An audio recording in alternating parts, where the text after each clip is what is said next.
Yes,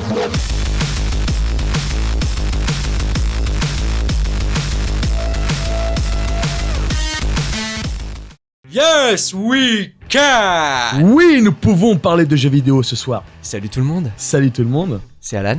Et Johan, bien évidemment. J'aime ce petit écho dès le début. Ce soir, on est chaud. Effectivement, comme l'a dit Obama, nous pouvons parler de jeux vidéo ce soir. Voilà, tout à fait. Alors, on on va va débattre. enfin débattre, hein, des vrais débats avec vous. On va parler de quoi ce soir, mon petit Johan? Qu'est-ce que tu peux nous dire là-dessus? Ah bah bien évidemment, on va parler des prochaines consoles. Donc effectivement, on va parler de la Xbox One, de la PS4 et pas de la Wii U, parce que la Wii U, elle a rien à dire. Bouh, caca. Voilà. C'est Reste pas dans qu'elle ton est pas- coin. Voilà, elle est déjà placée, elle a rien à dire, donc on s'en fout. Donc on va parler ce soir un peu de la grosse polémique sans revenir sur les événements. Les événements se sont passés, tout le monde les a suivis, tout le monde est au courant. Si vous n'êtes pas au courant, renseignez-vous. Il y en a de partout. Voilà, il y a des infos partout, dans tous les coins, de toutes les news. Vous avez plein de youtubeurs à gauche, à droite qui ont fait des vidéos de toutes façons diverses et sans variées. compter les sites spécialisés et autres, donc on va pas revenir là-dessus. Voilà. Nous, ce qu'on va analyser ce soir, c'est un petit peu le background du truc, un petit peu que l'avenir du jeu vidéo, qu'est-ce que vont apporter ces nouvelles consoles, et finalement, quelle est la manœuvre qu'a tenté Microsoft dans le fond du problème. Voilà. Donc on va commencer par le début, c'est-à-dire l'avenir du gameplay. Le Aujourd'hui, gameplay aujourd'hui, où il en est. il en est nulle part. Il en est qu'il n'a pas changé. En grande partie simplement parce que ces consoles-là sont, en tout cas à notre sens, des grosses mises à jour de ce qui existe déjà. En tout cas en termes de consoles, hein, parce qu'on s'entend qu'on est très, voire même très loin pas du pays de Shrek, mais bien du PC. La comparaison. Bah, far away. Yes. Far away. Donc on est très loin du PC. C'est grave de la part d'une société même comme Microsoft qui n'est pas capable de construire une console qui sera un peu plus puissante que ça. Je trouve ça dommage. Soit. Le gameplay en lui du coup ne change pas, hein. Si vous prenez par exemple sur Xbox One, vous prenez Titanfall qui est soi-disant une grosse exclue extraordinaire, vous vous rendez compte que c'est Call of Duty mélangé à Lost Planet. Niveau gameplay, zéro nouveauté. C'est triste, c'est sad. On a la même chose de l'autre côté, Resistance 4. C'est du mélange. On va avoir Killzone 4, c'est la même chose que Killzone 3. En fait, plus gros. Microsoft, c'est une sorte de gros mixeur, tu vois.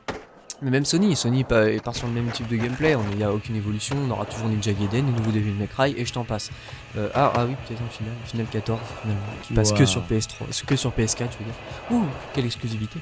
En attendant, aucune évolution de gameplay, que des espèces d'expériences interactives cinématographiquement parlant. Ça c'est quand même assez marrant, moi je déteste ça dans un jeu de devoir appuyer sur des petits boutons quand il faut précisément pour que ça fonctionne correctement. Ah, quelle horreur! Ça tue tout, ça tue tout. Ça te surprend même pas. Enfin, moi je trouve que bon, déjà au début c'était rigolo, tu vois. On a eu Heavy Rain, tout ça, c'était rigolo, c'était nouveau. Maintenant, quand tu t'es tapé les 3 Uncharted et que tu dois te taper Last of Us derrière et que tu te rends compte que c'est la même chose, et bah là tu fais saturation. tu te dis il serait temps de passer à autre chose, les gars, essayez d'utiliser vos petits cerveaux, quoi. C'est pas possible. Donc c'est quand même des gens brillants, les gens qui font des jeux vidéo, faut le dire. Il y a quand même beaucoup de travail, c'est des gens très intelligents, ils sont très manuels, on pourrait dire, d'une certaine manière.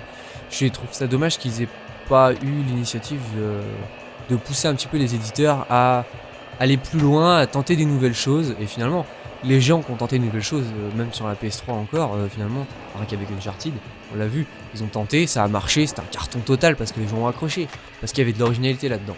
Maintenant, ça vieillit tout ça. Et on voit arriver sur PC peut-être même des nouvelles générations de jeux qui seront 10 fois mieux. Aussi 10 fois mieux en termes de gameplay. gameplay. 10 fois plus agréable à jouer. Exactement, avec des cadences. Ça progresse très vite du côté du PC et beaucoup moins du côté de la console. Et on le voit aussi bien au niveau de la sortie des prochaines consoles qui est encore très limitée. On va dire, en termes de capacité, c'est trop limité. On veut réduire le nombre d'années que peut tourner une console. Avant, on partait sur 12 ans. 10-12 ans minimum. Maintenant, c'est 6 ans, 7 ans. On l'a vu avec les consoles actuelles. La PlayStation 1, elle a vécu 25 ans. Quand même. 25 ans la PS1. C'est long. Y compris la nouvelle qu'ils avaient sortie, la toute petite, la PS1 en fait. Si on rentre celle-ci là-dedans, effectivement, ça a duré 25 ans. La PS2 avait duré 21 ans. Et la PS3 aura duré, ils estiment à peu près à 13 ans d'âge. 13 ans d'âge, à voir comment ça ils vont entretenir les services. Ils la feront pas. Voilà, le service sera pas retenu, donc du coup ça marchera pas. Donc bon, c'est dommage finalement que voilà, l'avenir du jeu vidéo est assez sombre. On a hâte de voir venir des gens ingénieux qui vont nous sortir des belles choses. On peut citer notamment cet homme qui est mort récemment et qui avait inventé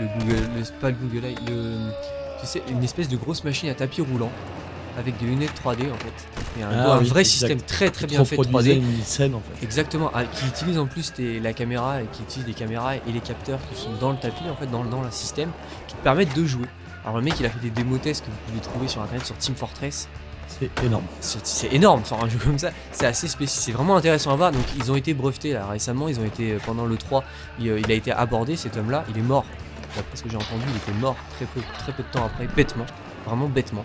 Qui cache la grande conspiration. Alors attention. Donc peut-être qu'on va avoir des petites évolutions de gameplay comme ça. PS4, succès total, 77% d'achats. En pré-vente. Non, en tout cas prévu dans la manière dont les gens le disent. En termes de précommande, j'ai pas réussi à trouver les chiffres. Donc si quelqu'un les a, ça m'intéresse énormément. Passez-nous les liens sur la vidéo. Exactement, parce que ça m'intéresse vraiment de On voir. prendra le temps de vous lire. Voilà, les chiffres de précommande. Moi, j'aimerais bien voir combien d'exemplaires ils ont déjà en précommande. En tout cas, on sait qu'ils sont clairement mis tout en haut du tableau grâce à la super manœuvre de Microsoft. Et surtout au prix de la console, faut pas le nier.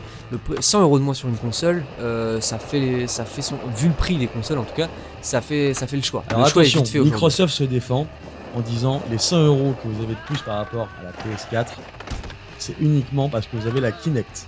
Et c'est vrai que c'est un coût de production supplémentaire à la fabrication. Ok, je vais contredire ça en disant simplement que PlayStation va vendre sa PSI 60 €. Oui, avec Donc ça peut-être prouve- moins de technologie, on Peut-être, sait pas. mais quand tu vois ce que la Kinect va t'apporter, franchement, ça vaut peut-être pas forcément le coup. Après, faut penser aussi, quand je parle aussi du prix de la console, je parle en termes de qualité-prix. On se rend compte que la PS4 est déjà plus puissante que la Xbox One. Comme elle est- d'habitude. Elle a un système beaucoup plus ouvert. On voit toujours possibilité de brancher des disques durs, de regarder des MKV maintenant. On va pouvoir, avec le lecteur Blu-ray haute qualité, et ça c'est pas faut pas le nier. Parce que ça veut dire que si Sony décide de rehausser le niveau de ses lecteurs Blu-ray, ça veut dire que tous les autres Blu-ray vont suivre. L'encodage des Blu-ray, des films Blu-ray va changer. L'encodage des jeux va changer. Donc la qualité des jeux vont changer. Et même si on reste sur une architecture identique dans le fond, on va avoir sûrement des taux de lecture plus grands. Haut. Mais surtout, Donc, qui sont en lien. On va avoir avec- des jeux plus beaux, graphiquement plus poussés. Alors, Alors attention, ça ne ça touche reste pas à au voir. gameplay. Ça ne reste à touche pas voir au gameplay. parce que la qualité, apparemment, en termes d'architecture de console, en termes de hardware, de matériel, apparemment, il y a plusieurs cœurs. Et c'est architecturé d'une manière que c'est plus compliqué de travailler dessus parce que chaque processeur est utilisé en totalité, en tout cas sur PS4. On sait que déjà que les éditeurs n'ont pas apprécié du tout les nouvelles architectures des deux consoles. Ça leur a mis plus de temps, mais finalement, pour eux, en tout cas, le Il y a rendu. plus de possibilités. Il y a Plus de plus de possibilités. possibilités, mais attention, ils ont bien prévenu Sony et Microsoft en leur disant votre architecture va demander beaucoup plus de temps de travail et ça va sûrement augmenter légèrement les prix, à voir si ça va augmenter du côté public ou pas. Donc forcément, un jeu qui va demander plus de temps à être programmé va demander plus d'argent. Oui. Il faut bien se le mettre dans la tête. C'est ça. Mais alors ça veut dire qu'effectivement les prix des jeux vont peut-être augmenter, c'est une possibilité. Pour l'instant ils sont estimés C'est déjà cher. C'est Bah, déjà c'est cher. bon, Je- c'est pas je le plus cher répète. qu'il y a 30 ans, on l'ont dit et redit, c'est pas plus cher qu'il y a 30 ans. Les jeux de Super Nintendo coûtaient aussi De cher. Super Nintendo. Faut pas oublier qu'on a eu maintenant on a une console par foyer quasiment. C'est rentré dans la normalité d'avoir une console de jeu. On ne peut plus se permettre de dire voilà, on vous vend une prouesse technologique qui maintenant est complètement obsolète. Je veux dire, acheter une PS2 aujourd'hui, ça revient à acheter un vieux morceau de carte mère par rapport à ce qu'on a sur le marché actuel, sans compter les nouvelles consoles. On est bien d'accord. On pourra aller même encore plus loin dans ton explication. C'est que si tu compares un jeu PC qui est donc graphiquement plus beau, au niveau de la programmation un peu plus stable, il dispose d'un suivi plus intéressant, clavier souris, j'en passe. Les jeux PC sont un peu moins chers que les jeux consoles. Toujours. Donc là, on Toujours. reprend encore un argument en moins pour les consoles. À voir, à mesurer, à peser, à tester. Et surtout de grosses plateformes de téléchargement de jeux en ligne Steam. qui fonctionnent très bien. Voilà, faut pas l'oublier. Steam, Origin qui commence à se faire une bonne place malgré les bémols, on est bien d'accord. Gros bémol, je dirais même, parce que honnêtement, je préfère rester sur Steam que de toucher une seconde à Mais Origin. le problème, c'est que Steam n'a pas tous les jeux proposés par Origin, bien évidemment. Ça Donc va voilà, venir tranquillement. après ça reste un choix personnel. Voilà, ce qu'on veut dire par là, c'est qu'aujourd'hui la console est un peu à la traîne sur tous les points. Et on aimerait avoir la même évolution que sur le PC, ce serait vraiment très intéressant à voir. C'est dommage. On sait que c'est dur, parce que on parle de micro-informatique là. C'est des pièces qui sont beaucoup plus petites que sur PC, donc à moins d'avoir une console qui fait la taille de ton ordinateur Alienware Ultimate Collection Gaming, honnêtement, je vois pas comment ils peuvent faire. C'est de la micro-informatique, c'est tout. On le voit avec le progrès des tablettes, hein. On va pas débattre là-dessus, mais c'est un exemple intéressant si vous voulez vous renseigner là-dessus. Vous vous rendez compte que l'évolution des tablettes rejoint un petit peu l'évolution des téléphones, et on est sur de la très très petite micro-informatique. C'est presque, voilà, bientôt on va toucher la nano d'ailleurs, il y a des... Donc voilà, c'est tout ça. Et on arrive à avoir des jolis rendus maintenant d'ailleurs sur d'autres plateformes que de la console de salon. Exactement. Donc sur des simples smartphones maintenant, on a des jeux en 3D qui sont très jolis. Et qui arrivent à être graphiquement plus jolis que de la PS2 et même à rentrer sur, on va dire, une sorte d'effet un petit peu graphique HD qui est très plaisant. Alors la maniabilité ne suit pas, c'est dommage. Il y a des accessoires qui existent, tout ça, voilà. Je pense qu'il faut laisser le temps. On sait qu'il y a Nvidia qui vont lancer leur console très prochainement. Dans une semaine. Il y a aussi, en départ aux États-Unis seulement, après à voir si ça va pas se répandre, des petites consoles de salon portatives, très portatives, c'est-à-dire qu'on puisse mettre dans une simple sacoche,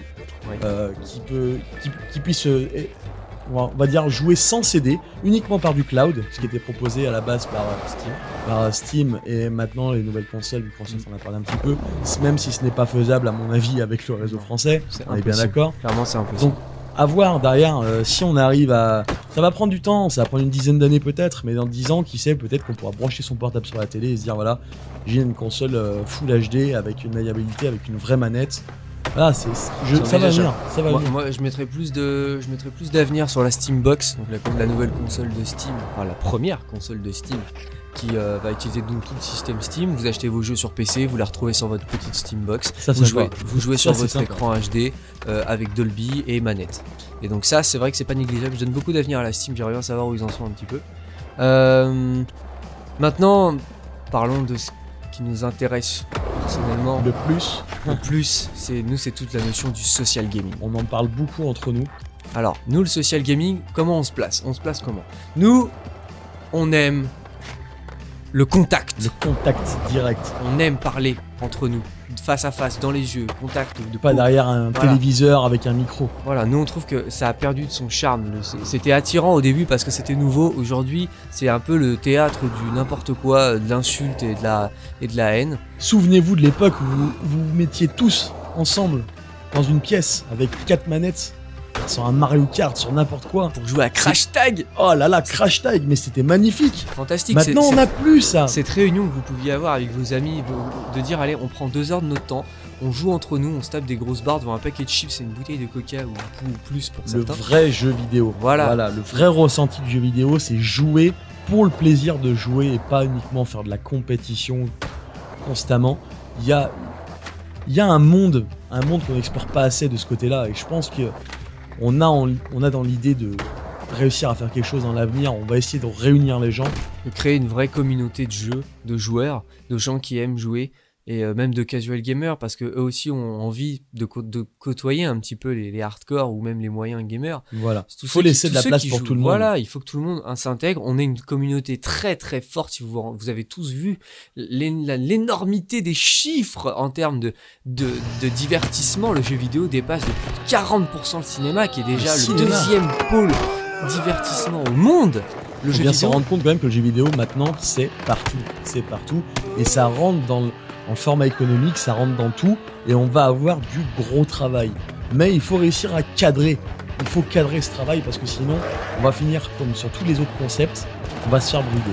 Exactement. On va se faire brider. Cette communauté-là va peut-être nous permettre de sauver un petit peu l'avenir du jeu vidéo grâce à ça, grâce à un soutien, un vrai soutien. Je vous parle pas d'Anonymous et toutes ces conneries, avec ces gens qui parlent d'idéologie. Pourquoi pas ? Bon, moi je vous parle de simplement une communauté, je parle pas d'hippies, je parle simplement de gens qui se respectent entre eux et qui sont humains et puis qui veulent partager ce qu'ils aiment. On aime tous partager un bon CD qu'on a écouté, c'est pareil pour le jeu vidéo. Je sais pas pourquoi les gens ne se réunissent plus aujourd'hui pour faire une petite partie en splitté. Oui, le splitté c'est dégueulasse, mais c'est cool l'idée même de se réunir et de jouer et de se défier entre nous même. Et voilà, c'est l'idée du vrai IRL, de l'IRL. Donc, Laissez-nous un commentaire là-dessus, donnez votre idée. exprimer et puis partager avec d'autres gens, essayer de rencontrer des gens même, soyez ouverts, essayez de parler, de découvrir quelqu'un qui aime la même chose. Il y a Nous, c'est de comme la ça qu'on s'est- LAN, il y a de la LAN aujourd'hui en France, mais c'est de la LAN uniquement réservée aux professionnels. C'est du professionnel, c'est du joueur de très haut niveau. Est-ce que vous aimeriez avoir ce même concept, mais sur du casual gamer, sur du joueur normal? Pourquoi pas? Voilà, ça peut être sympa. Peut-être des catégories au niveau championnat, des catégories noob et des catégories hardcore, point. Il me semble que, histoire que les gros joueurs puissent jouer entre eux parce qu'ils ont envie de se défier, et que ceux qui ont envie de s'amuser en s'affrontant comme ça pour le fun des gens puissent au moins le faire, puissent au moins atterrir, avoir le sentiment d'avoir fait quelque chose, de dire ok, j'étais en demi-finale, je suis content. Je sais pas jouer, je joue depuis très peu de temps, je suis en demi-finale, point. Donc effectivement, on va organiser ça aussi. On a pas mal de projets en tête autour de ce social gaming IRL. Nous-mêmes, on s'est rencontrés Eh oui. sur la Xbox 360, Et là, vous me dites ceci explique cela. à plus de 600 km. Et, c'est une grande expérience qu'on a vécue. On a fait 7 ans qu'on a vécu. C'était sur Gears of War au début, vraiment dans la première année de l'existence de la Xbox 360. Et on vit aujourd'hui, on va monter des projets ensemble et on est bien content de ça. C'est pour ça qu'on veut faire diffuser notre vécu, notre impression de cette relation IRL. Ça peut rallier les gens entre eux en fait. Voilà. Ça peut réussir à rassembler le monde. Il faut que les gens veuillent se rassembler pour partager des moments sur le jeu vidéo. Donc nous, on vous demande, commentez, partagez et surtout créer des communautés, rassembler les communautés vers nous. On veut rassembler ces communautés-là, on veut que ça soit, elle veut être le pôle On central. veut pouvoir passer votre voix. Voilà. On veut que d'une seule grande voix, les éditeurs nous entendent, nous écoutent, au moins pour une fois dans notre vie, qu'ils nous écoutent et qu'ils comprennent ce qu'on attend d'eux. Parce que c'est ça l'idée. C'est Donc, très clairement dit. moi je pense qu'on peut pas faire mieux. On peut pas en faire plus, on peut pas dire mieux. Donc, comme l'a dit Obama tout à l'heure, Yes, we can. Sur ce, on vous laisse. On se retrouve très bientôt pour une prochaine vidéo. Salut tout le monde. bisous bisous.